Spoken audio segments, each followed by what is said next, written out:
Hi, my name is Boris, and I am the teacher for Kaplan's AP US and World History live review sessions. In this video, I'd like to go over with you the main changes you can expect as a test taker for the AP US History exam. Up until now, you've probably been expecting a test that has a combination of multiple choice problems and the document-based questions, or famously called DBQs. In 2020, the test will be just one DBQ. Now, the test makers are calling it a modified DBQ because it isn't exactly the same as one of the original DBQs, but it is largely the same. You're going to have 5 historical sources. One of them will be a non-text-based source. You will be given some kind of a prompt, and according to the test maker's website, your goal will be to use evidence to corroborate, qualify, or modify an argument that addresses the specific prompt that you've been given.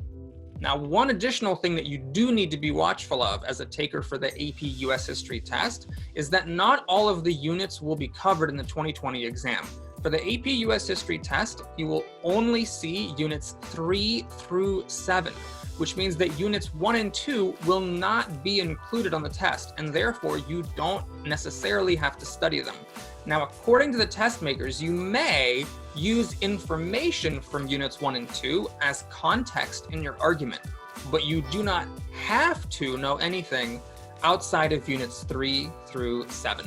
Now, here's a quick word on how to use this playlist. What you'll find below are the sessions that were previously taught by amazing Kaplan teacher David for AP US History at our previous live stream.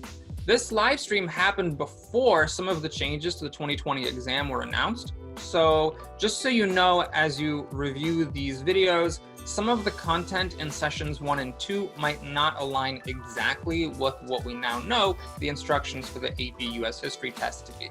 For more prep and resources from Kaplan to help you on the AP US History exam, check out our upcoming live AP review sessions. They begin on April 20. I'll be teaching AP US History and AP World History, and the full schedule and description is in a link down below.